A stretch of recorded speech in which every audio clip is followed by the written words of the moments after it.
പക്ഷേ സിനിമ കണ്ടു, ഇഷ്ടപ്പെട്ടു. എനിക്ക് പേഴ്സണലി ഇഷ്ടപ്പെട്ട ഒരു സിനിമ. കാരണം വെച്ചാൽ ഞാൻ ഈ കേസുമായിട്ട് ഇപ്പം ഇതിൽ പറഞ്ഞു വെക്കുന്ന പിറവം സ്വദേശിയുടെ അതൊരു സിനിമാറ്റിക് ആണ്. മിഷേലിന്റെ ഒരു മരണവുമായി ബന്ധപ്പെട്ട റിപ്പോർട്ട് ടി വിയിൽ ഉണ്ടാകുന്ന സമയത്ത് റിപ്പോർട്ട് ചെയ്യാനും പോയി ഡെസ്കിലിരുന്നും കൈകാര്യം ചെയ്തൊരു വിഷയമാണ്. എനിക്ക് ഈ സിനിമ കണ്ടു കഴിഞ്ഞപ്പോൾ അഭിലാഷ് പറഞ്ഞ അഭിലാഷിന്റെ ഒരു തൻ്റെ ഇടമാണ് ഞാൻ ഇതിനകത്ത് ചോദ്യം ചെയ്യുന്നത്. ഈ സിനിമ കണ്ടേക്കും കേരള പോലീസ് അന്വേഷണങ്ങളും കണ്ടെത്താത്ത ഒരു കേസായിരുന്നു അഭയ കേസ്. അഭയ കേസ് പിന്നീട് CBI ഏറ്റെടുത്ത് കൊലപാതകമാണെന്ന് കണ്ടെത്തി.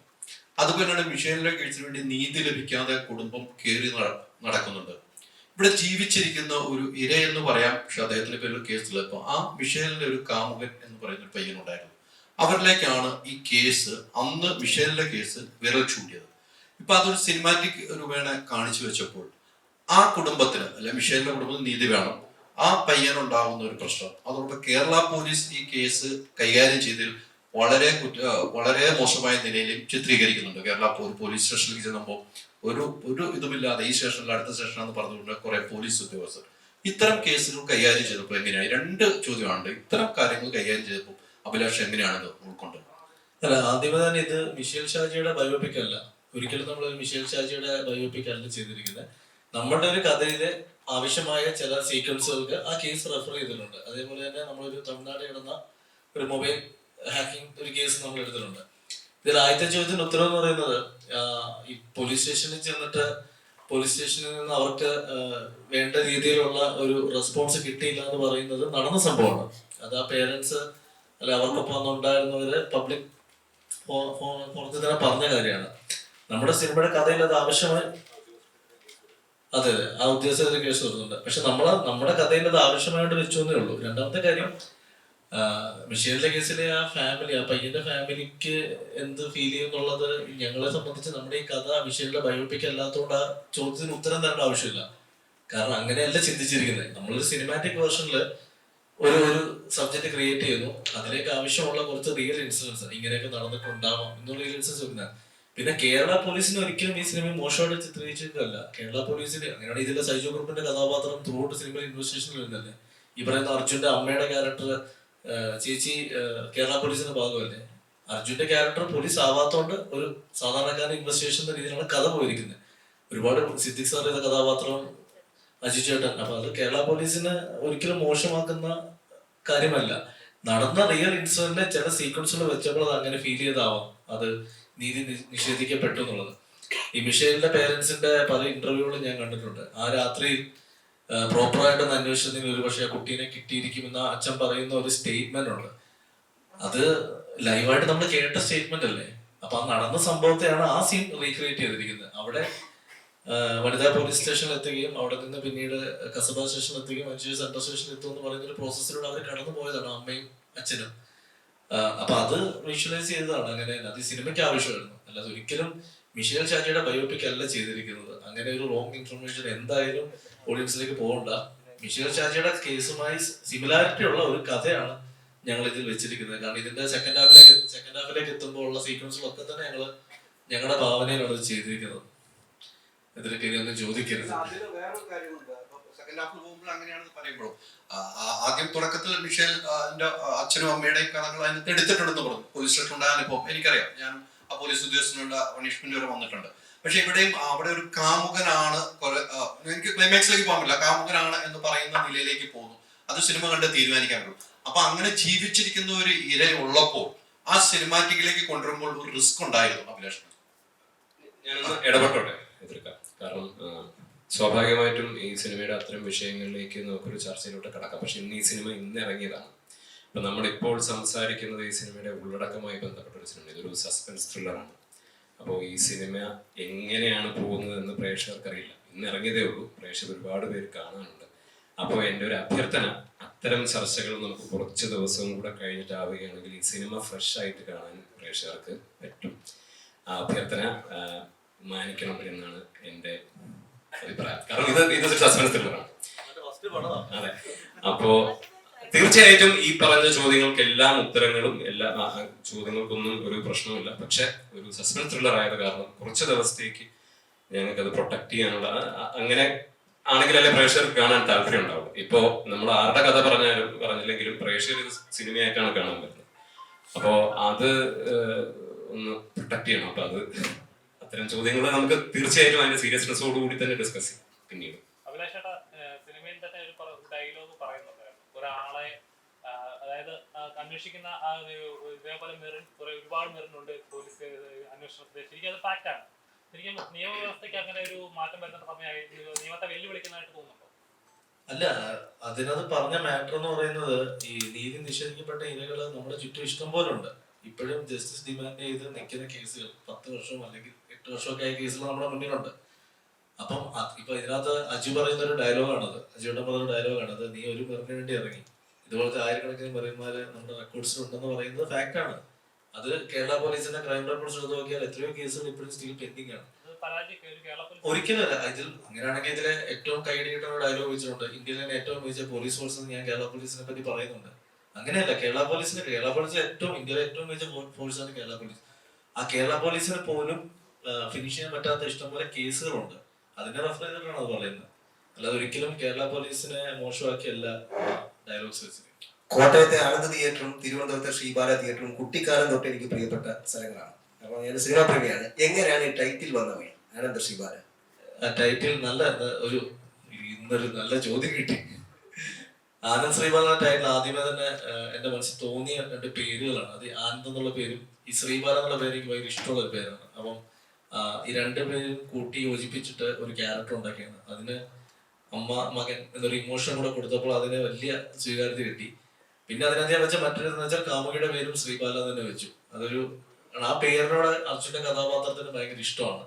അപ്പൊ അതാണ് അങ്ങനെ ഒരു പേര് വെച്ചത്. എന്തായാലും താങ്ക്സ് ചേട്ടാ, അങ്ങനെ ചോദിച്ചത് 2 തിയേറ്ററിന് വെച്ചിട്ട്.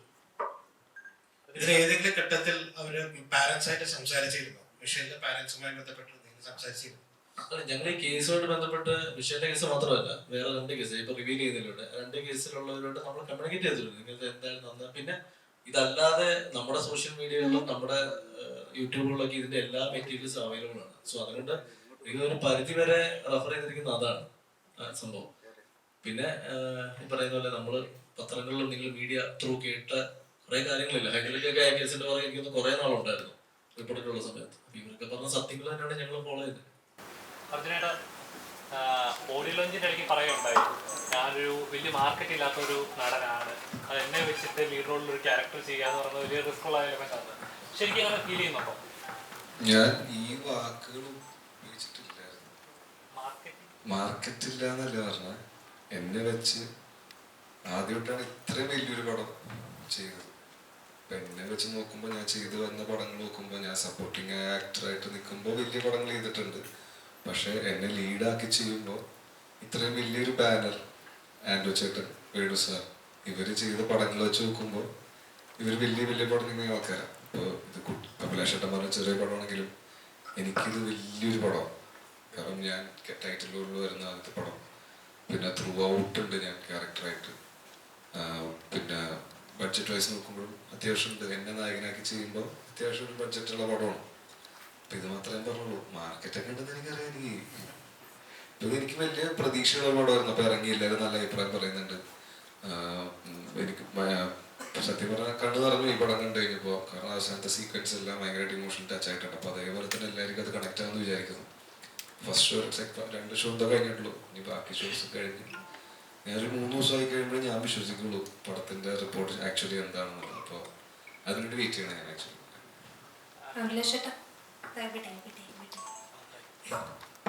ചേട്ടൻ ചെയ്തേക്കുന്ന നൈറ്റ് ഡ്രൈവ് ആണെങ്കിലും അത് റിട്ടേൺ ചെയ്തേക്കണം.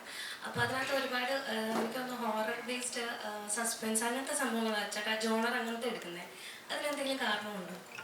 ഇല്ല, ത്രില്ലർ എഴുതാൻ ഭയങ്കര ഇഷ്ടമാണ്. ത്രില്ലേഴ്സ് എഴുതാൻ ഇഷ്ടമുള്ളതുകൊണ്ട് പിന്നെ അത് കറക്റ്റായിട്ട് കൺവേ ചെയ്യാൻ പറ്റുവാണെങ്കിൽ ആ സിനിമ എപ്പോഴും ശ്രദ്ധിക്കപ്പെടും. അപ്പോൾ അതുകൊണ്ടാണ് ത്രില്ലേഴ്സും കൂടി ചൂസ് ചെയ്തത്. പിന്നെ ഇങ്ങനത്തെ സബ്ജക്റ്റുകൾ എനിക്ക് ഭയങ്കര താല്പര്യമാണ്. ഈ റിയൽ ഇൻസിഡൻസിനെ ബേസ് ചെയ്തിട്ട് ഒരു സിനിമാറ്റിക് സ്റ്റോറി ക്രിയേറ്റ് ചെയ്യുന്ന പറഞ്ഞാൽ എൻ്റെ എല്ലാ കഥകളും റിയൽ ഇൻസിഡൻസ് ആണ്. അപ്പോൾ അതിനെ ബേസ് ചെയ്തിട്ട് എഴുതുമ്പോൾ ഒരു ചലഞ്ചുണ്ട്.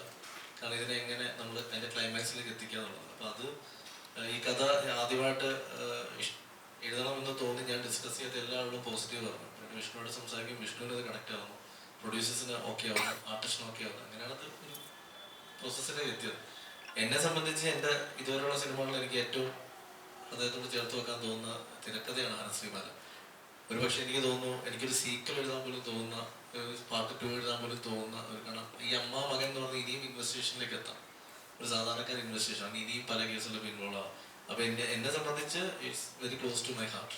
അല്ല, അത് ഞാൻ പറഞ്ഞത്, എനിക്ക് എഴുതാൻ തോന്നുന്ന ഒരു കഥയാണ് ആനന്ദ് ശ്രീബാലൻ. ആ കഥാപാത്രങ്ങളാണ് രജിസ്റ്റേർഡ്, ആനന്ദും ശ്രീബാലയും.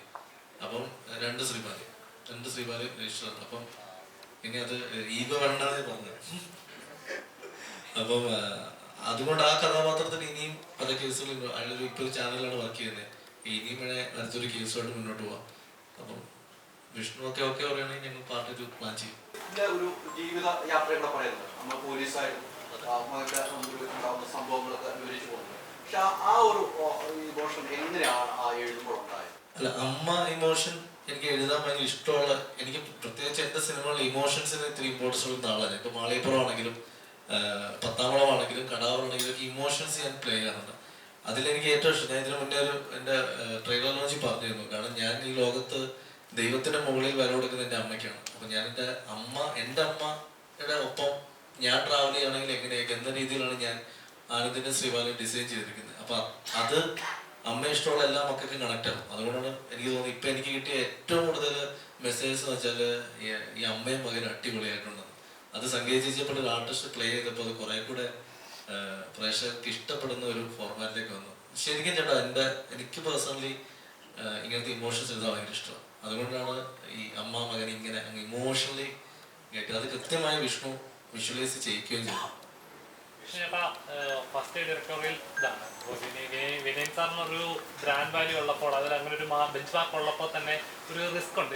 നമ്മൾ ഈ ആദ്യത്തെ പടം എങ്ങനെയാണ് പ്രഷർ എടുക്കുക, ജഡ്ജ് ചെയ്യപ്പെടും, ഇങ്ങനത്തെ ഒരു പേടിയുണ്ടോ? അപ്പോൾ ഇതുപോലത്തെ ഒരു ട്രൂ ഇൻസിഡന്റ് ബേസ് ചെയ്തിട്ട് കഥയാകുമ്പോൾ ഒന്നുകൂടെ റിസ്ക് കൂടുകയാണ്, തോന്നിയിരുന്നോ? അല്ല, ഞാൻ അച്ഛൻ്റെ പേരിലുള്ള റിസ്കിനെ പറ്റി അങ്ങനെ ചിന്തിച്ചിരുന്നില്ല. കാരണം ഞാൻ അഭിനേതാവായിട്ടാണ് തുടങ്ങുന്നത്. അപ്പം എനിക്ക് സംവിധാനം ചെയ്യാനായിരുന്നു ആഗ്രഹം. അപ്പം എനിക്ക് കിട്ടിയൊരു ഓപ്പർച്യൂണിറ്റിയാണ്. അപ്പം ഞാനത് പിടിച്ചെടുത്തു എന്നേ ഞാൻ അതിനെ കണ്ടിട്ടുള്ളൂ. പിന്നെ ഈ സിനിമയിൽ ഇതിൽ ട്രൂ ഇൻസിഡൻറ്റിനെ ഞാൻ വളരെ പ്രതീകാത്മകമായിട്ടാണ് കണ്ടിട്ടുള്ളത്. കാരണം ഞാൻ at the end of the day നമ്മളൊരു കഥ പറയുകയാണ്. ആ കഥ ഏറ്റവും മികച്ച രീതിയിൽ ആൾക്കാരിലേക്ക് എത്തിക്കുക എന്നുള്ളതാണ്. അപ്പം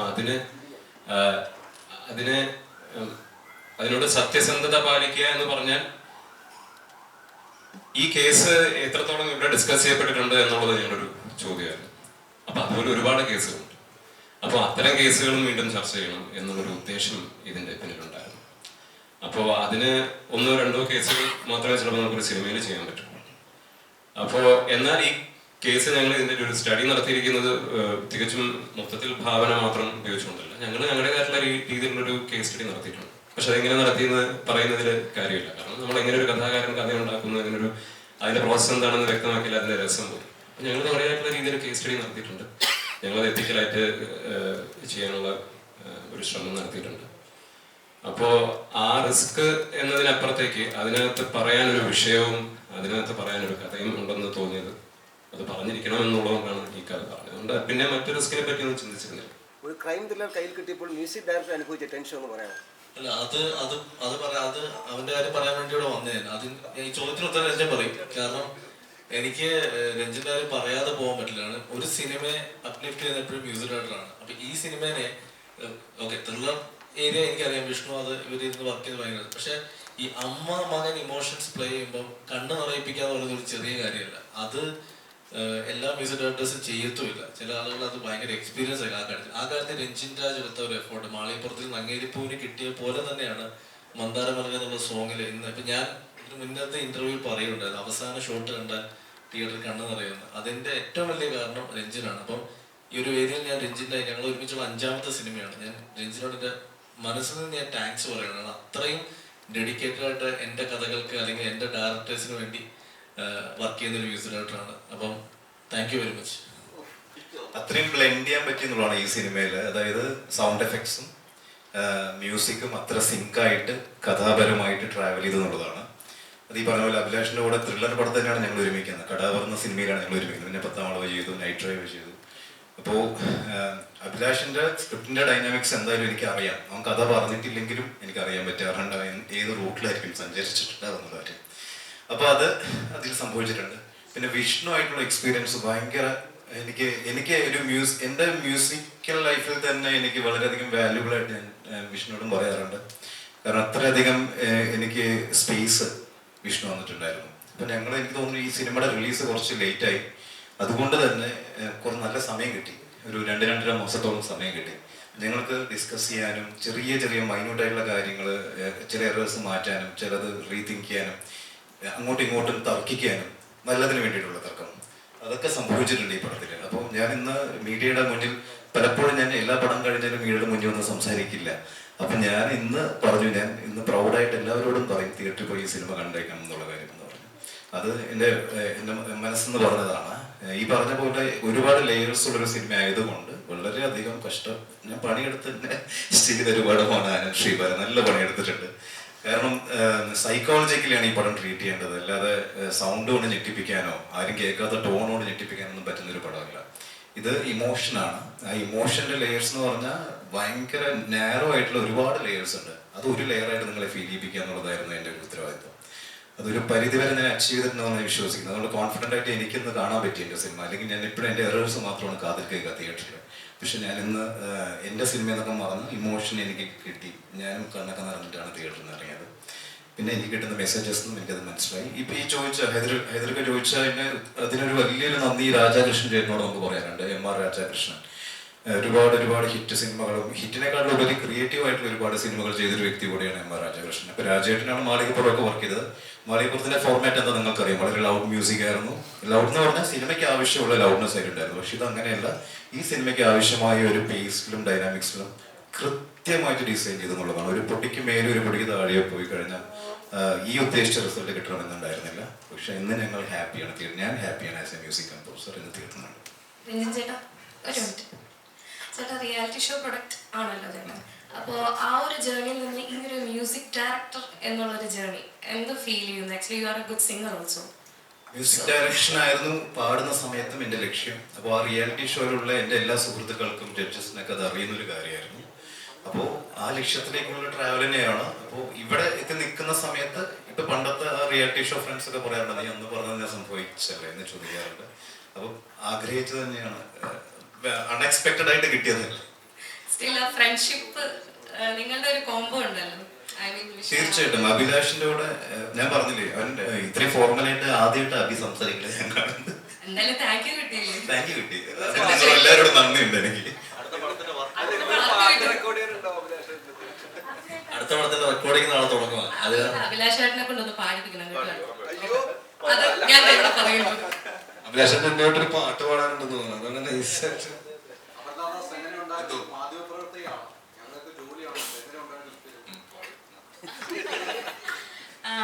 എനിക്ക് പറഞ്ഞ പോലെ മാധ്യമപ്രവർത്തകരുടെ പണി അത്ര എളുപ്പമല്ല എന്ന് മനസ്സിലായി. ഈ കടുകട്ടി മലയാളം ഈ റോഡ് സൈഡിൽ വെയിലത്തും ഇതിലൊക്കെ നിന്ന് സംസാരിക്കുന്നത് TV-യിലൂടെ ഇരുന്ന് കണ്ട എക്സ്പീരിയൻസേ ഉള്ളൂ.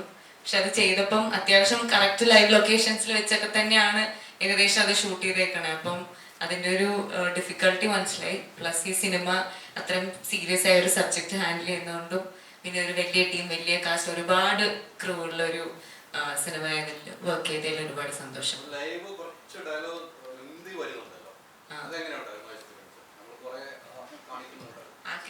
മനസ്സിലായില്ല ചോദ്യം. ആക്കി ചോദിച്ചാണോ? ഓ അത് അഭിലാഷേൻ മറ്റേ രാവിലെ സ്ക്രിപ്റ്റ് എഴുതുന്ന ടൈപ്പ് ഒരു തിരക്കഥാകൃത്താണ്. അപ്പം എനിക്ക് തലേദിവസം എങ്ങാണ്ട് തലേദിവസം തന്നിരുന്നു സ്ക്രിപ്റ്റ്. പക്ഷെ രാവിലെ ഞാൻ അത് പഠിച്ചിട്ട് പോയപ്പം വിഷ്ണു ചേട്ടൻ പറഞ്ഞു, അയ്യോ പറഞ്ഞു ഇതാണോ പഠിച്ചത്, ഇത് നമ്മൾ കട്ട് ചെയ്താണ്, ഇതിന്റെ ബാക്കിൽ വേറെ എഴുതിയിട്ടുണ്ടെന്ന് പറഞ്ഞു. എന്നിട്ട് അത് വായിച്ചപ്പോഴാണ് മറ്റേ എന്തായിരുന്നു, കാപട്യം നിറഞ്ഞ അധികാര നിയമ രാഷ്ട്രീയത്തിന്റെ വികൃതമായ മുഖത്തേക്കാണ് വിരൽ ചൂണ്ടുന്നത്. ഇങ്ങനത്തെയൊക്കെ ഇതിനു മുമ്പ് ഉണ്ടായിരുന്നു കേട്ടോ. പക്ഷേ ഞാനത് ഓർക്കും. കാരണം അന്ന് ഞാൻ മറ്റേ ഇവർക്ക് ഒരു 20 മിനിറ്റ് എങ്ങാണ്ട് അവിടെ പെർമിഷൻ ഉള്ളൂ. അത് അപ്പൊ തന്നെ ഷൂട്ട് വേഗം സമയം ഈ മനുഷ്യൻ അവിടെ കാണാനില്ല, ഇടയ്ക്കെങ്ങാണ്ട് ആ വഴി പോയി. അപ്പൊ അതിനുള്ളത് ഞാൻ കൊടുത്തിട്ടുണ്ടായിരുന്നു.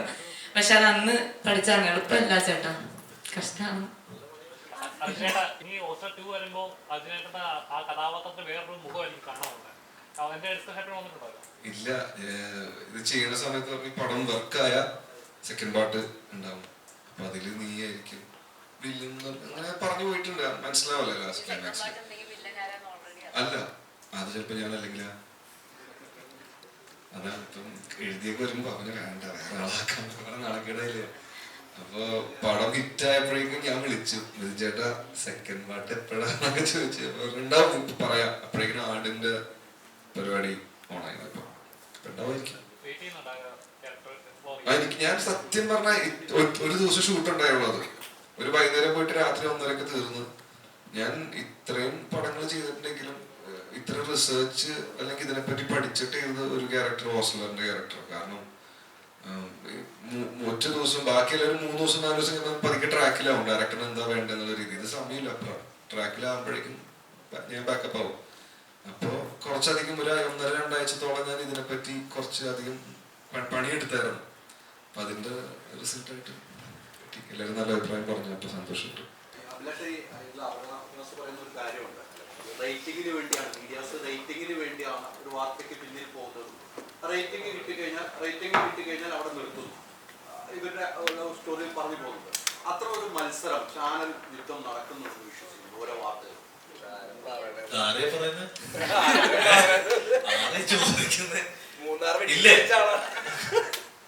അല്ല ഇല്ല, അത് ഇല്ലാത്ത കാര്യമൊന്നും അല്ലല്ലോ. റേറ്റിംഗ് എന്നല്ല, എപ്പോഴും നമ്മളെ നമ്പറാണ് അവിടെ മത്സരിക്കുന്നതല്ലേ. എന്റെ ചാനൽ വർക്ക് ചെയ്യുന്നവർക്ക് ശമ്പളവും ഒക്കെ കയറത്തുള്ളൂ. എന്നെ കൊണ്ട് ഓരോന്ന് പറയിപ്പിച്ചിട്ട്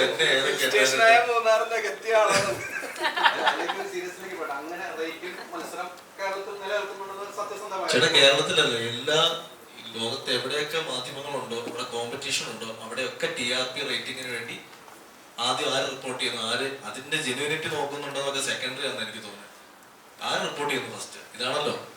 കാരണം എനിക്കറിയാം, ഞാൻ പേരെടുത്ത് പറയുന്നില്ല, ഞാൻ പണ്ട് പോസ്റ്റ് ഗ്രാജുവേഷൻ പഠിക്കുന്ന സമയത്ത് 1-2 ചാനൽസിൽ പാർട്ട് ടൈം വർക്ക് ചെയ്തിട്ടുണ്ട്. ആ സമയത്ത് പഠിച്ച കാര്യം പറഞ്ഞതാണ്.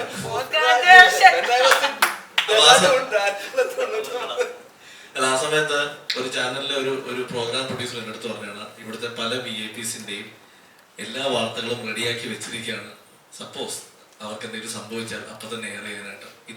ഇത് ഞാൻ പറയുന്ന കള്ളമാണ് എന്ന് ഹൈദർക്ക് അവന് പറഞ്ഞു. നിങ്ങൾ ചാനൽ വർക്ക് ചെയ്ത ആളാണ്. ഇത് അങ്ങനെയാണ്. അയാളെന്താന്ന് പറയില്ല. അല്ല, കാരണം എന്താ വെച്ചാൽ വേറെ ഒന്നുകൊണ്ടല്ല, അത് തെറ്റല്ല ഞാൻ പറഞ്ഞത്. പക്ഷെ ആരാദ്യം റിപ്പോർട്ട് ചെയ്യും, അതാണ് ഇവിടുത്തെ കോമ്പറ്റീഷൻ. അപ്പൊ അത് ചാനലുകളിൽ നടക്കാറുണ്ട്.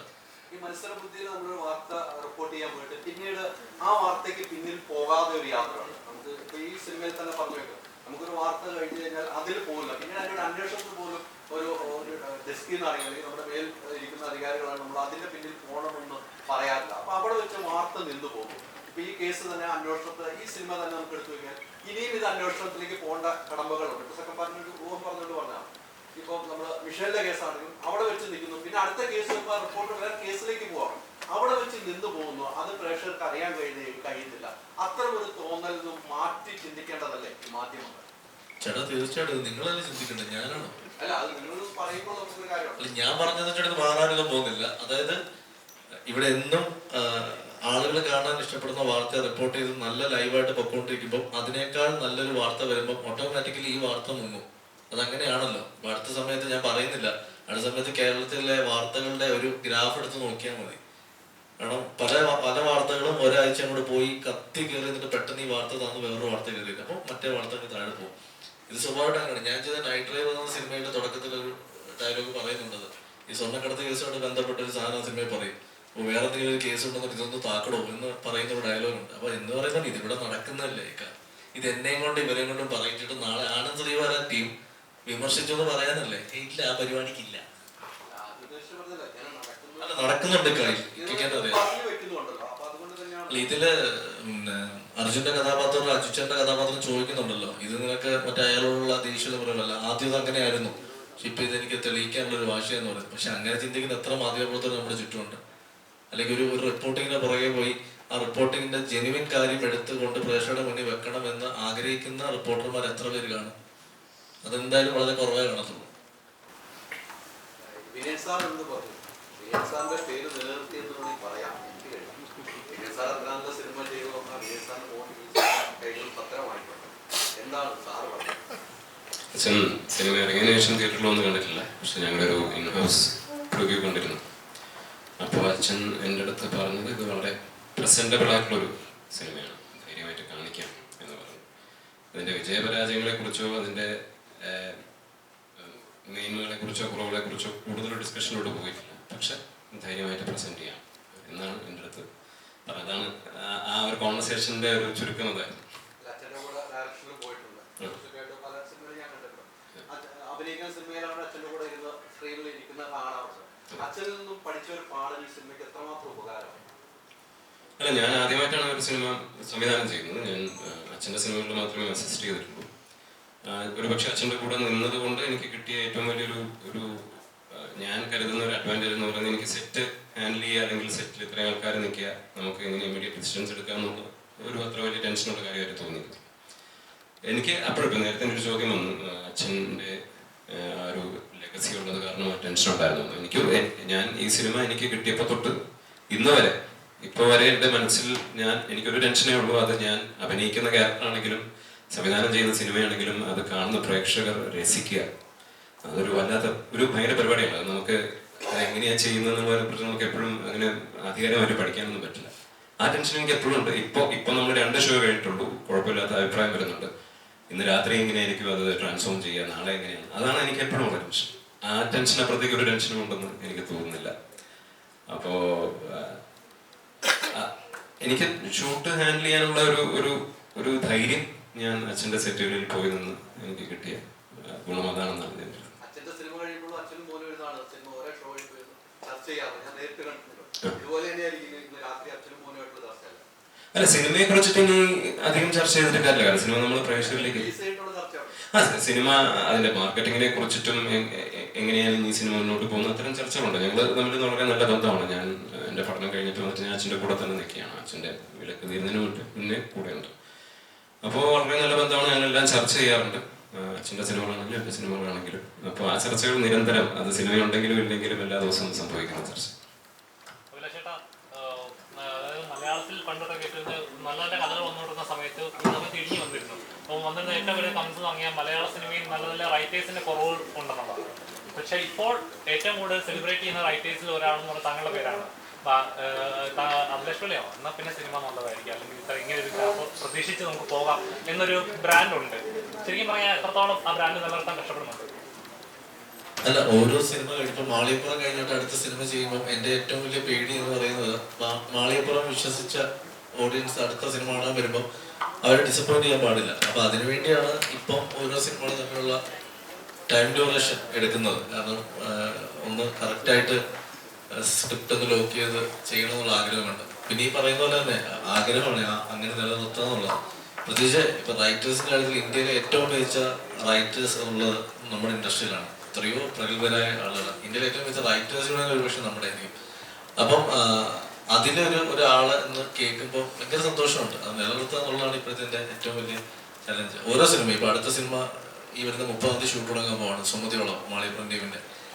അപ്പം അടുത്ത ടെൻഷൻ അതാണ്. അപ്പം ഇനി ഇതിൻ്റെ ഈ കിട്ടിയ പേരിൻ്റെ മുകളിലേക്ക് ഇനി അത് കൊണ്ടുപോകണം എന്നൊരു സംഭവം ടെൻഷനാണ്. അപ്പം അതിനു വേണ്ടി വർക്ക് ചെയ്തുകൊണ്ടിരിക്കുകയാണ്. നോക്കാം. ഈ കുട്ടി മലയാളിയാണ് കേട്ടോ, തമിഴത്തൊന്നുമല്ല. നിങ്ങൾ അതിനോട് ഒറ്റ ചോദ്യം ചോദിച്ചില്ല.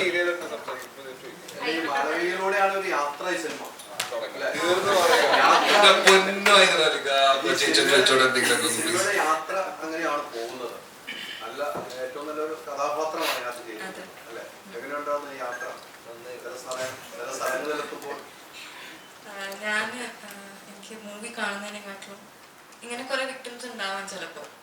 അപ്പൊ എനിക്ക് ഫീൽ ചെയ്തത് അപ്പ നമ്മളെ പാരന്റ്സിനെ കുറിച്ചൊക്കെ എല്ലാവരും ചിന്തിക്കുന്നത്. അപ്പൊ അവരെത്ര അത് കഷ്ടപ്പെട്ടിട്ടുണ്ടാവും. എനിക്ക് അത് ചെയ്തപ്പോ എനിക്ക് അതാണ് ഫീൽ ചെയ്തത്. ഇന്ന് കണ്ടപ്പോഴും ഞാൻ ഇമോഷണൽ ആയത് അതിനാണ് കൂടുതൽ എനിക്ക് ഫീൽ ആയത്, അതുകൊണ്ടാണ്.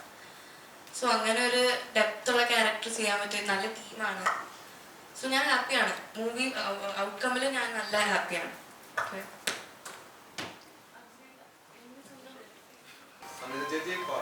മാറ്റങ്ങളാണ് സിനിമയ്ക്ക് നടന്നുകൊണ്ടിരിക്കുന്നത്. പ്രസ് മീറ്റ് പണ്ടൊന്നും അങ്ങനെയൊന്നും ഇല്ലായിരുന്നു. കുറെ ആളുകളുടെ കൂടെ അഭിനയിച്ചു, ഇപ്പം അർജുൻ്റെ കൂടെ അഭിനയിച്ചു, വലിയ വലിയ ആളുകളോട് അഭിനയിച്ചു. ഈ ഒരു സിനിമയിൽ എത്തിക്കുമ്പോൾ മാറ്റങ്ങൾ സംഭവിച്ചു. പല സിനിമകൾക്ക് മാറ്റി. മ്യൂസിക്കിനാണ് ഈ പ്രാധാന്യം വരുന്നത്. ആ പണ്ടത്തെ കാലഘട്ടത്തിൽ അതിനപ്പുറത്തേക്കാണ് ചെയ്യുന്നത്. അതൊക്കെ എങ്ങനെയാണ് ചെയ്തത്? സോക്രട്ടീസിന്റെ ഒരു സ്റ്റേറ്റ്മെന്റ് ഉണ്ട്, unexamined life is not worth living.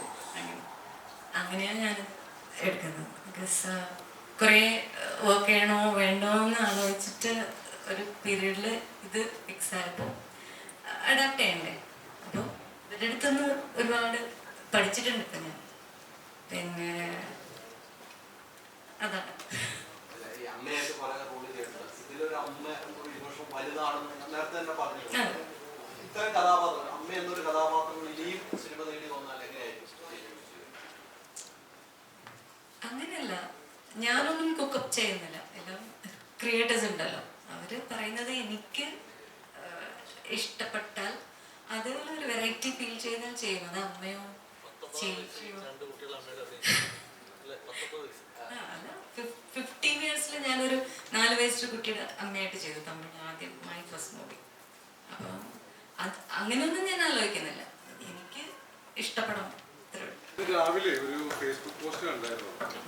അതായത് ധ്യാൻ ശ്രീനിവാസന്റെ പടം അധികം പോസ്റ്ററിൽ വെച്ച് കണ്ടില്ല, ഇപ്പം ഇതിലുണ്ട്. പ്രൊമോഷനിൽ എല്ലാ വെള്ളിയാഴ്ചയും സിനിമ ഇറക്കി പൊട്ടിക്കുന്നതുകൊണ്ട് നെഗറ്റീവായിട്ട് സിനിമയെ ബാധിക്കുമെന്ന് വിചാരിച്ചിട്ടാണ് ഒരു അസംഷൻ. ഇല്ല, ഞാന് നമ്മുടെ ഒരു കഥാപാത്രത്തെ കാസ്റ്റ് ചെയ്യുമ്പോൾ അയാൾക്ക് അത് ചെയ്യാൻ പറ്റുമോ എന്നുള്ളത് മാത്രമേ ആലോചിച്ചിട്ടുള്ളൂ.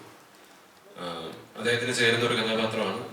അദ്ദേഹം നോർമലി ചെയ്യാത്ത ഒരു ഒരു ഒരു പേസിലും അതിൻ്റെ ഒരു താളത്തിലും അദ്ദേഹം ചെയ്തിട്ടുണ്ടെന്നാണ് ഞാൻ മനസ്സിലാക്കുന്നത്. പിന്നെ അദ്ദേഹം ചിലപ്പോൾ അഭിനയിക്കുന്ന സിനിമകളിലെല്ലാം വിജയിക്കുന്നുണ്ടാവില്ല, ചിലത് പരാജയപ്പെടുന്നുണ്ടാവും. അത് അങ്ങനെ ഓർത്തുകൊണ്ടൊരു കാസ്റ്റിങ്ങിലോട്ട് പോയതല്ല. ഞങ്ങൾക്ക് അദ്ദേഹം ഈ ക്യാരക്ടർ ചെയ്യുകയാണെങ്കിൽ ഇൻട്രസ്റ്റിംഗ് ആയിരിക്കും തോന്നി. അത് ഒരുപക്ഷെ സാധാരണ കൊടുക്കുന്ന ആളുകളിൽ നിന്നും വ്യത്യസ്തമായിരിക്കും തോന്നിയ ക്യാരക്ടർ കൊടുത്ത്. അത് മാത്രമേ ചിന്തിച്ചിട്ടുള്ളൂ. അല്ലാതെ അദ്ദേഹത്തിന്റെ വിജയപരാജയങ്ങളെ കുറിച്ച് ചിന്തിച്ചിട്ടുള്ളൂ. അങ്ങനെ അദ്ദേഹത്തെ കാസ്റ്റ് ചെയ്താൽ ഒരു സിനിമ ഓടില്ല എന്നുള്ളൊരു സംഭവം ഉണ്ടെന്ന് എനിക്കറിയില്ല, ഞാനത് ഒബ്സർവ് ചെയ്തിട്ടില്ല. അങ്ങനത്തെ ഒരു അന്ധവിശ്വാസം എനിക്കും അഭിലാഷമില്ല.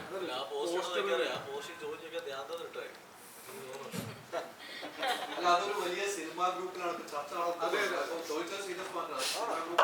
ആ വലിയ സിനിമാ ഗ്രൂപ്പിലാണ് ആ പോസ്റ്റ് ഇട്ടിരിക്കുന്നു, ആ ചർച്ച നടന്നുകൊണ്ടിരിക്കുന്നു. പല കമന്റുകളും അതിനകത്ത് വരുന്നുണ്ട്. ചേട്ടാ, അവരോടൊരു പോസ്റ്റ് ഇട്ട് കഴിഞ്ഞാൽ അതിന്റെ പുറകെ അത് ഏറ്റുപിടിക്കാൻ ഒരുപാട് പേര് വരും. അല്ലാതെ ഇത് ആരും മനസ്സിൽ നിന്ന് പറയുന്നല്ല. അത് എന്തിട്ടാൽ ശ്രദ്ധിക്കപ്പെടും. പോസിറ്റീവ് ഇടുന്നതിനേക്കാൾ കൂടുതൽ ശ്രദ്ധിക്കപ്പെടുന്നത് നെഗറ്റീവ് ഇടുന്നില്ല. അപ്പോൾ ഓൾറെഡി ഇപ്പൊ ഈ ചോദ്യം, ഇതുപോലൊരു ചോദ്യം ആണ് ചോദിക്കുക. അപ്പൊ ധ്യാനിന്റെ ഫോട്ടോ വെച്ചാൽ എല്ലാ വെള്ളിയാഴ്ചയും ധ്യാനിന്റെ പടം ഇറങ്ങുന്നു. അപ്പൊ ഇത് ആ രീതിയിലുള്ള ചോദ്യം ചോദിച്ചാൽ അതിന്റെ താഴെ ഇടുന്നത് ഉള്ളിൽ കിടക്കുന്ന ഫ്രസ്ട്രേഷൻ തീർക്കാനുള്ള സകല കമന്റ് അതിൽ കൊണ്ടിടും. ഒരുത്തരം അതിനകത്ത് പോയിട്ട് ധ്യാൻ നല്ല നടനാണ്, ധ്യാൻ അങ്ങനെ പറയില്ല. ഞാൻ പറയും ധ്യാൻ നല്ല നടൻ തന്നെയാണ്. ധ്യാൻ എത്രയോ സിനിമകൾ നല്ല കഥാപാത്രം ചെയ്തിട്ടുണ്ട്. പക്ഷെ എല്ലാം ഒത്തു വരുമ്പോഴാണ് ഒരു സിനിമ വിജയിക്കുന്നത്. അതുകൊണ്ടാണ് ചിലപ്പോൾ പലപ്പോഴും ധ്യാന്റെ സിനിമകൾ ശ്രദ്ധിക്കപ്പെടാതെ പോയിട്ടുള്ളത്. എല്ലാം ഒത്തുവരുന്ന സിനിമ വരുമ്പോൾ ഉറപ്പായിട്ടും ധ്യാൻ ഇവിടെ ഹിറ്റുകൾ കൊണ്ടുവരും. എനിക്ക് ഞാൻ ധ്യാനം തന്നെ സുഹൃത്തുക്കളാണ്, ഞാൻ ഉറപ്പ് പറയുന്നു ധ്യാൻ ഇവിടെ ഹിറ്റ് കൊണ്ടുവന്നിരിക്കും. അതിൽ ഒരു സംശയവും വേണ്ട. നിങ്ങൾ വിചാരിക്കും അയാള് ബുദ്ധിയില്ലാത്തതുകൊണ്ട് ഇങ്ങനെ കുറെ സിനിമ കമ്മിറ്റ് ചെയ്യുന്നത്. അയാൾക്ക് ഒരു ബുദ്ധിപൂർവ്വമില്ല. അയാൾ ഈ കഥകളൊക്കെ കേട്ടാലും കേട്ടില്ല അയാൾക്ക് അറിയാം ഒരു സിനിമയുടെ ഔട്ട് എന്താന്നുള്ളത്, റിസൾട്ട് എന്താന്നുള്ളത്. ചിലപ്പം അദ്ദേഹത്തിന് എന്തെങ്കിലും ഒരു കാൽക്കുലേഷൻ കാണും അദ്ദേഹത്തിന്റെ. ഞാൻ ഈ 2 ദിവസം മുന്നേ ചെന്നൈ എയർപോർട്ടിൽ ചെന്നപ്പോൾ ഞാൻ ഇതേ ചോദ്യം ചോദിച്ചു. ഈ ഫേസ്ബുക്ക് പോസ്റ്റുകളിലെ പല കാര്യങ്ങൾ നമ്മൾ കണ്ടിട്ടുണ്ടാവും, അത് എൻജോയ് ചെയ്യണം. അപ്പൊ ഞാൻ ഇതേ ചോദിച്ചു, നീ തന്നെയാണോ ഈ പോസ്റ്റൊക്കെ ഇടുന്നത്, നിന്റെ സോഷ്യൽ മീഡിയയിൽ ഇങ്ങനെ ലൈവാക്കി എടുത്താന്ന് പറഞ്ഞു. പക്ഷെ ഇപ്പം ഞാൻ ധ്യാന്റെ കേട്ട സബ്ജക്ട്, ഞാൻ 2 പ്രൊജക്റ്റിനെ പറ്റി എൻ്റെ അടുത്ത് തോന്നി. ആ 2 പ്രൊജക്ട് എനിക്ക് പ്രോമിസിങ് പ്രോജക്റ്റ് ആയിട്ട് തോന്നുന്നുണ്ട്. അത് 2 പ്രോജക്റ്റും നടക്കുകയാണെന്നുണ്ടെങ്കിൽ ഉറപ്പായിട്ടും അത് ഈ ചോദ്യങ്ങൾക്കുള്ള ഉത്തരവായിരിക്കും. കാരണം ധ്യാനിന്റെ ഒരു ആർട്ടിസ്റ്റ്, ഞാൻ പറയുന്നത് സർ റൈറ്റർ, ഞാൻ പറയുന്നു എനിക്കൊരു പടം ധ്യാനം വെച്ച് ചെയ്യണമെന്ന് എനിക്ക് ആഗ്രഹമുള്ള ഒരാൾ തന്നെ. സീരിയസ്ലി ധ്യാനം വെച്ചൊരു പടം ചെയ്യണം എന്ന് ആഗ്രഹമുള്ള ആളാണ് ഞാൻ. കാരണം അയാൾ എനിക്ക് ഇഷ്ടമാണ്, അയാൾ നല്ല നടൻ തന്നെയാണ്. അപ്പൊ ഇങ്ങനത്തെ പോസ്റ്റുകൾ അതിലൊന്നും ഒരു കാര്യമില്ല. ഞാൻ പറഞ്ഞാണ് അതിന്റെ ഉത്തരം. അറ്റൻഷൻ സീക്കേഴ്സ് ആണ് ഈ ഇങ്ങനത്തെ പോസ്റ്റുകൾ ഇടുന്നത്. ഒരു പോസ്റ്റ് ഇട്ടാൽ അതിന്റെ താഴെ എല്ലാം കുറെ നെഗറ്റീവ് കമന്റ്സ് ഇട്ടിട്ട് കൈയടി വാങ്ങിക്കുക, അത് അടിപൊളിയായി കളിയുക എന്നുകൊണ്ട് അത് ഏറ്റുപിടിക്കാൻ കുറെ ആളുകളാണ്. ഇപ്പൊ ഞാനിത് പറഞ്ഞ് ഈ വീഡിയോയുടെ താഴെ കാണും നീ ആരുടെ പറയാന്ന് ചോദിച്ചിട്ട് കുറെ പോസ്റ്റുകൾ. തീർച്ചയായിട്ടും. അപ്പൊ അത് ഉറപ്പായിട്ടും അത്രേ ഉള്ളൂ. ഇന്നത്തെ കാലത്ത് പോസിറ്റീവ് പറഞ്ഞതിനേക്കാൾ കൂടുതൽ നെഗറ്റീവ് പറഞ്ഞാൽ കൈയടി കിട്ടും, ടെൻഷൻ കിട്ടുന്ന ചിന്തയാണ്. ഇതൊന്നും സ്റ്റേബിൾ അല്ല, അത്രേ ഉള്ളൂ. ലാസ്റ്റ് ക്വസ്റ്റ്യൻ ആണ്. ഇപ്പൊ റീസെന്റ് സൂര്യ സാറ് കൊച്ചിയിൽ വന്നപ്പം നമ്മുടെ ആനന്ദ് ശ്രീബാല ടീം അതേമായിട്ടൊരു സ്റ്റേജ് ഷെയർ ചെയ്ത്. അപ്പം അഭിലാഷ് ചേട്ടൻ അവിടെ വെച്ച് പറഞ്ഞിട്ടുണ്ടായിരുന്നു ഈവൻ ആനന്ദ് ശ്രീബാല കാണുന്നതിന് മുമ്പ് എന്തായാലും കങ്കുവ കണ്ടിരിക്കുകയെന്ന്. അപ്പൊ ഇന്നലെ സിനിമ ഇറങ്ങി ഗംഭീര പ്രതികരണമാണ് ഇന്ത്യ മൊത്തത്തില്. അപ്പൊ എന്താണ് ചെയ്യണമെന്ന് പറയുന്നത്? ഇല്ല, അത് ആദ്യം ഒരു കാര്യം പറയാം. ഒരു സിനിമ നശിപ്പിക്കാൻ വേണ്ടി ആരും അതിന്റെ മേക്കേഴ്സ് ഒരിക്കലും ഒരു സിനിമ ചെയ്തു വെക്കില്ല. ഈ സിനിമ നശിക്കാൻ വേണ്ടി അവരുടെ പേഴ്സ്പെക്റ്റീവിൽ അവർ ചെയ്ത സിനിമ ഓഡിയൻസിന് കണക്ട് ആയിട്ടില്ലായിരിക്കും. അതാണ് അതിന്റെ ബേസിക് റീസൺ. ഇപ്പം ശിവ സാർ ചെയ്യുന്ന ഒരു സിനിമ ശിവ സാർ പൊട്ടിക്കാൻ വേണ്ടി ഒരു സിനിമ ചെയ്യും. അദ്ദേഹത്തിന്റെ വ്യൂ പോയിന്റ് ആ സിനിമ ഹിറ്റ് ആവുന്ന അദ്ദേഹം പ്രതീക്ഷ ഉണ്ടാവാം. ഇത് കേട്ട സൂര്യ സാർ നമുക്ക് ഹിറ്റ് തന്നിട്ടുള്ള ആർട്ടിസ്റ്റ് അല്ലേ, ഇതിൽ അഭിനയിച്ച എല്ലാവരും ഹിറ്റുകൾ തന്നിട്ടുള്ള ആളുകളല്ലേ. അവർക്ക് എല്ലാവർക്കും തെറ്റുപറ്റുന്നില്ല. അവരുടെ പെർസ്പെക്ഷൻ അല്ലെങ്കിൽ അവരുടെ ഒരു പ്രൊഡിക്ഷൻ മാറിപ്പോയി കാണും. ഇപ്പൊ കങ്കുവ 4 മണിക്ക് പോയി കണ്ട ആളാ ഞാൻ. വേറെ ഒന്നുകൊണ്ടല്ല, എന്താണ് നമ്മുടെ അവിടെ അടുത്ത ദിവസം വരുമല്ലേ അതിന്റെ രീതിയിൽ. പക്ഷെ ആ സിനിമ കണ്ടപ്പോൾ എനിക്ക് ഫീൽ ചെയ്തൊരു കാര്യം, അവര് കൺവേ ചെയ്യാൻ ശ്രമിച്ച ഒരു വേ ഓഫ് മേക്കിങ്ങോ സ്റ്റോറി ടെല്ലിങ്ങോ ഒരു സാധാരണക്കാരെ ഓഡിയൻസിന് ചിലപ്പോൾ കണക്ട് ചെയ്തിട്ടില്ല. അതാണ് ഇപ്പൊ റിവ്യൂസ് വരുമ്പോൾ ഒക്കെ വളരെ പ്രശ്നമില്ല. പക്ഷെ നമ്മളതൊന്നും പ്രശ്നമല്ല കേട്ടോ. ഞങ്ങൾ സൂര്യ സാറിനെ കാണാൻ ഫാനായിട്ട് പോയതാണ്.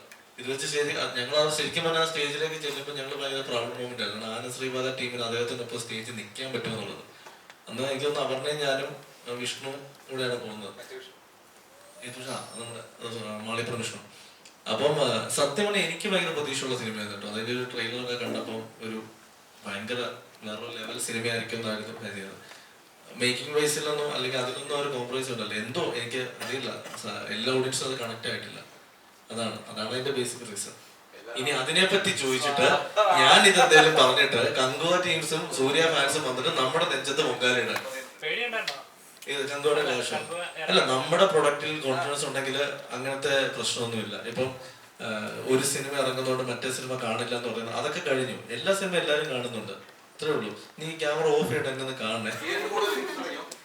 തിയേറ്റർ ഇപ്പം നമുക്ക് കിട്ടിയേക്കുന്ന ഇത് വെച്ചിട്ട് നാളെ സ്ക്രീൻസിന്റെ എണ്ണം കൂടുതലാണ്, ഷോസിന്റെ എണ്ണം ഇനിയും കയറുകയാണ്.